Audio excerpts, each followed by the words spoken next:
700,000 Americans flood RedNote. Italian mayor banned from it. Over 30 Shanghai residents vanish in Thailand. Toxic beauty injections are on the rise in China. A Xiaohongshu user outside China got banned shortly after downloading the app. They were confused because all they did was wear pink gloves and blow a kiss. Why would that get them muted? They were hoping for an explanation from the platform. Recently, China's social media app Xiaohongshu went viral. After the US began banning TikTok, many overseas users switched to Xiaohongshu, also known as RedNote. On January 13th, the app shot to the top of the free apps ranking in Apple's US App Store. Even Elon Musk's mother joined the platform, making people wonder if RedNote was on its way to global fame. The buzz started with the U.S. restrictions on TikTok. Since last year, TikTok has faced scrutiny, with CEO So Tzu-Chu attending several hearings at the U.S. Congress. It's possible TikTok might be forced to shut down its U.S. operations soon if it can't sever ties with its Chinese parent company ByteDance. On the other hand, there's still a chance it could reach an understanding, depending on the new administration's policies. Meanwhile, 700,000 TikTok users, calling themselves TikTok refugees, flooded RedNote. This surge triggered a domino effect, with RedNote becoming the top download in 43 countries, including the US, Australia, and Canada. The app has never been livelier. Because of the time difference between China and the US, users joked that Chinese users dominate in the morning while Americans take over at night. This marked the first time many users from different countries broke down cultural barriers to discuss topics like hometowns, food, travel, and everyday life. Many US users relied on translation tools to communicate in Chinese, while a quirky trend called the cat tax went viral. Chinese users asked new foreign members to pay a tax by sharing pictures of their pets. This led to countless posts featuring cats and dogs. Students also jumped in on the fun. Some shared their English test questions, hoping for answers online. To their surprise, many American users got the test questions wrong, missing 2 out of 5. In response, American users posted their math questions, asking Chinese kids for help. Some joked that RedNote was becoming a foreigner's homework help center. Opinions about RedNote's sudden boom are mixed. Some believe the app's popularity stems from a rebellious response to the US ban on TikTok. Others speculate this might be a calculated business move. Interestingly, just before TikTok's troubles began, Xiaohongshu, or RedNote, updated its video interface to look nearly identical to TikTok's. While some users complained about the change, foreign influencers began promoting RedNote as the Chinese version of TikTok. Many TikTok creators, fearing the loss of their platforms, migrated to RedNote to maintain their fan base. Some German influencers even started experimenting with reverse product promotion. Meanwhile, TikTok's Chinese counterpart, Douyin, has seen less attention. The app's rapid rise has even caught the attention of the Chinese Communist Party, CCP. On January 15th, state media reported that Xiaohongshu urgently hired English content moderators to strengthen its review team. According to the job listing, candidates must score above 425 on the college English test, work 8 hours a day, and will earn between 7,000 and 9,000 yuan per month, with additional benefits. We all know what content moderators do: ensure that no negative comments about China are allowed. Even numbers like 89 or 64 are off limits because they reference the June 4, 1989 massacre of students on Tiananmen Square. You might think only regular users got banned on RedNote, but apparently, even if you're a mayor in Italy, there's no special treatment. Your account might be banned just as quickly.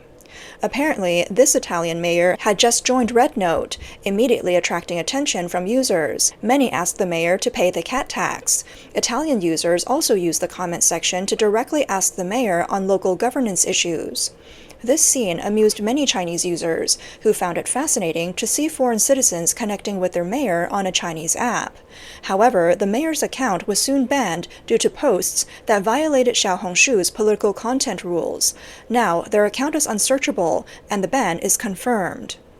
Some users joked that Xiaohongshu's reach is still too small. They're curious if Donald Trump's account would get banned if he joined. That, they said, would be the most entertaining story of the year. Meanwhile, many users, including foreigners, have already faced bans. This is partly due to Xiaohongshu's recent enforcement of real name verification. Foreign users are baffled, wondering why they need to provide real names and IDs just to watch videos.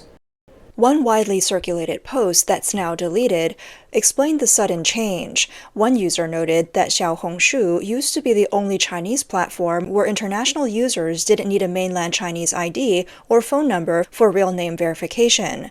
This was likely because Xiaohongshu prioritized the overseas Chinese market, with most users being Chinese expatriates.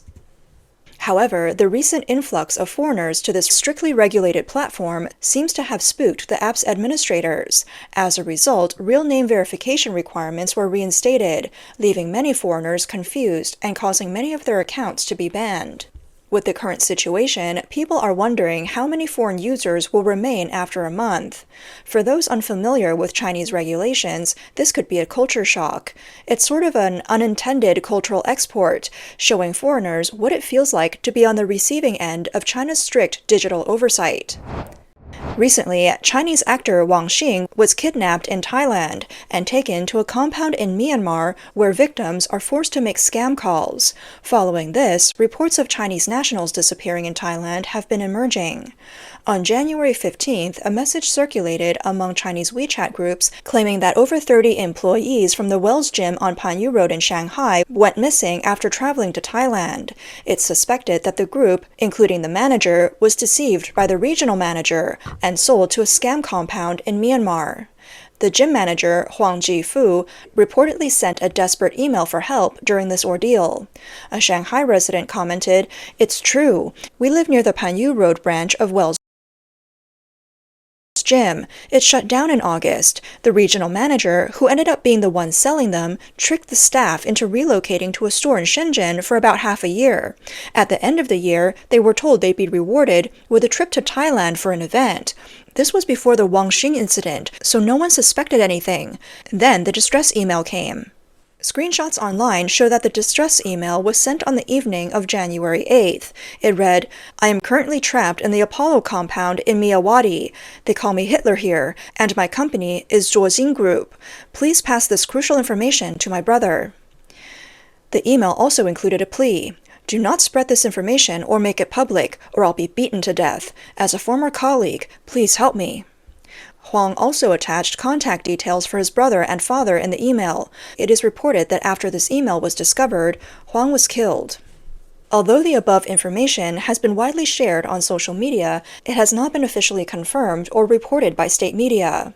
An insider revealed to overseas media that Myanmar's Miyawadi KK scam compound is actually one of the Chinese Communist Party's Belt and Road investment projects. According to the source, the CCP once praised development projects near the KK compound in official reports. However, after the KK compound gained infamy, the CCP removed related information to distance itself from the scandal.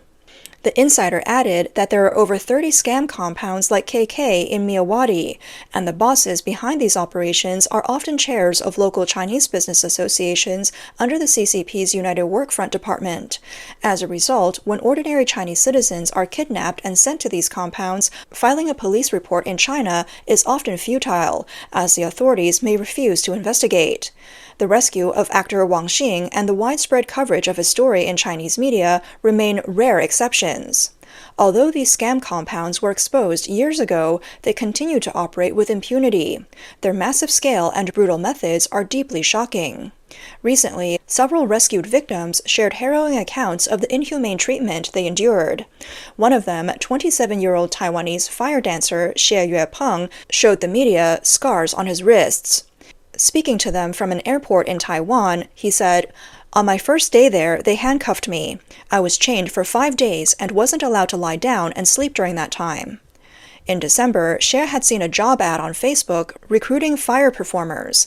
After applying, he flew to Thailand, but upon arriving in Bangkok, he was deceived and taken to a scam compound.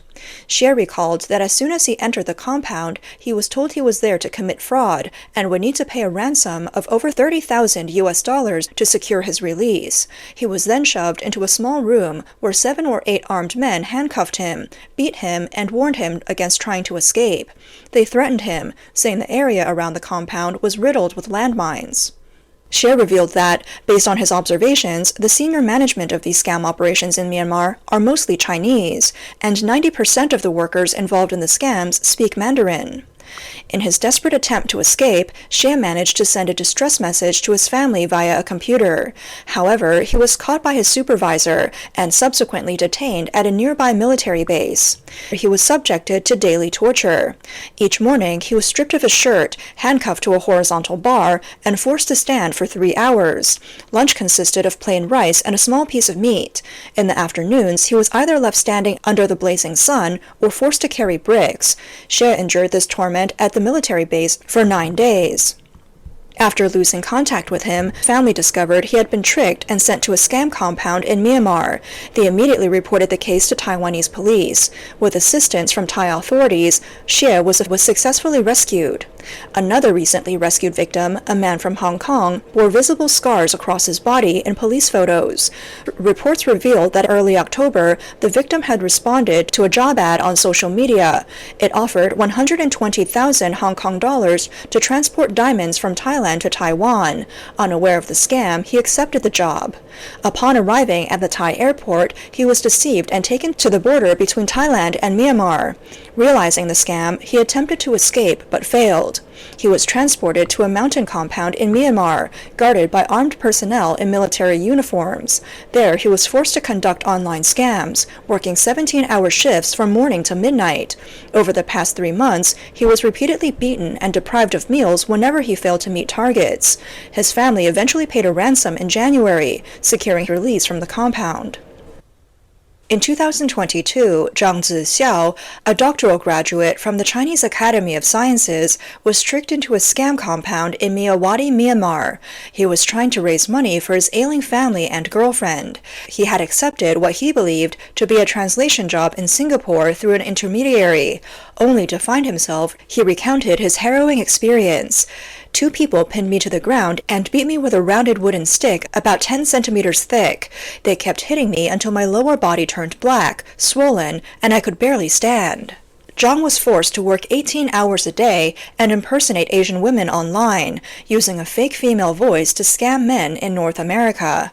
Escape was nearly impossible. He described being held in a cage made of welded steel pipes, crammed with over 10 people. Their hands were handcuffed to the bars, and they were forced to stand for over 10 hours a day. In another case, a 17-year-old boy from Henan, referred to as Xiaolong, was lured into a scam compound in early 2023. During his time there, he was sold to 4 different companies. His daily work involved chatting online from 8 a.m. until midnight, with only 1 hour for meals.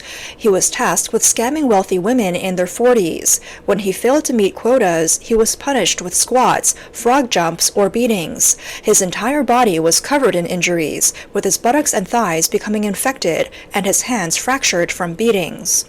Due to Xiaolong's lack of performance and deteriorating mental health, the compound boss finally agreed to release him after his parents paid a ransom of 200,000 yuan. These cases represent just a fraction of the horrific experiences endured by victims in scam compounds. The reality is likely far more brutal than what has been reported. The desire to look beautiful is universal, but in China, unscrupulous businesses are everywhere, posing not only financial risks but life-threatening dangers. 今天是我打肉毒素中毒的第86天。 One victim shared her experience. On January 12, 2024, she visited a local beauty salon in Tongliao to receive Botox injections for slimming her legs and reducing wrinkles.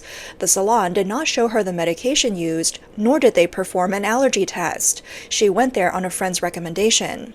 4 days after the injection, she began experiencing symptoms of poisoning, including dizziness, nausea, drooping eyelids, difficulty opening her eyes, blurred vision, reduced eyesight, and double vision. Over the next few weeks, she visited 6 different hospitals, but none could identify the cause of her condition until she sought treatment in Shenyang. There, an emergency doctor diagnosed her with Botox poisoning and referred her to a hospital in Beijing for further treatment. Another victim featured in a video had a failed facial slimming injection that left her with facial paralysis and a crooked mouth. Once a beautiful young woman, she now struggles even to eat properly. Recently, hospitals in Beijing and Shanghai have reported a surge in Botox poisoning cases, with patients mainly coming from Inner Mongolia, Heilongjiang, Jilin, Liaoning, and southern regions of China. Severe cases have resulted in life-threatening conditions. Shockingly, the cost of producing a single vial of the botulinum toxin is as low as 1.5 yuan, but it is sold to consumers for thousands. To avoid regulatory oversight, the manufacturer instructed distributors to delete all chat, shipping, and transaction records after each sale. One distributor revealed that they sourced large quantities of counterfeit freeze-dried Botox injections from the company and sold them to over 20 provinces, including Shanghai, Zhejiang, Heilongjiang, and Jiangsu. The estimated amount involved exceeds 3.8 million yuan. These unregulated vials were sold through online vendors, resulting in numerous poisoning incidents. Dr. Wang Chunyan, an attending physician in the toxicology department at a Beijing hospital, stated in an interview that over 200 Botox poisoning cases had been treated in the first half of 2024, and the total for the year exceeded 300 cases. All patients were women between age 20 and 60. Dr. Wang noted that previous years typically saw only a few dozen cases, highlighting the alarming increase in these incidents and the widespread availability of counterfeit Botox on the market. Symptoms of Botox poisoning include dizziness, blurred vision, double vision, limb numbness, difficulty swallowing, hoarseness, and drooping eyelids. In severe cases, patients experience respiratory distress, and delays in hospital treatment could become life-threatening. Beyond injections at beauty salons, many cases of Botox poisoning have also arisen from individuals injecting themselves at home. One report highlighted a woman from Nanjing, Ms. Wang, who purchased 10 vials of Botox for 8,000 yuan from an online vendor. Following the seller's instructions, she mixed the product with saline and injected it into her face. Soon after, she began experiencing nausea and dizziness. When she questioned the seller, they dismissed it as a normal reaction. However, when she demanded a refund, the seller disappeared. Ms. Wang reported the incident to the police. Investigations traced the supply chain to a biotech company in Zibo, Shandong province. This company was found to be producing counterfeit Botox by mixing raw botulinum toxin with gel, mannitol, and water before freeze-drying it into a powdered form. The finished product was packed into 7-milliliter glass vials without any labels. When enforcement officers arrived at the facility, they discovered large-scale production of these fake Botox vials. The unmarked bottles, filled with unidentified powders, were distributed through social media platforms like WeChat and sold via private networks. Unlike legitimate Botox, which is sold through regulated pharmaceutical channels, the counterfeit product relied on a hidden network of online transactions and logistics, making it hard to track. An insider revealed that the production cost of each vial was only 1.5 yuan, with a factory price of 20 yuan.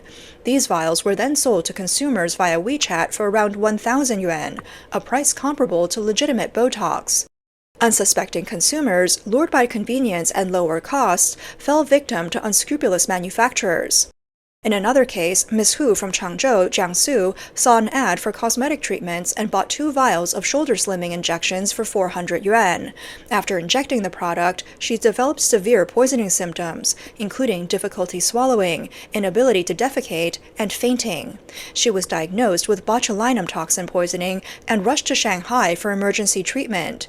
Doctors later said that had she arrived just 4 minutes later, she would have not survived. Many beauty clinics also promote injections like anti-wrinkle or face-slimming treatments, which often contain botulinum toxin classified in China as a highly regulated toxic substance. Many patients only discovered they were poisoned with Botox after being hospitalized. The widespread use of counterfeit Botox and the deceptive practices surrounding its sale have caused devastating harm to countless individuals, highlighting a deeply concerning public health crisis.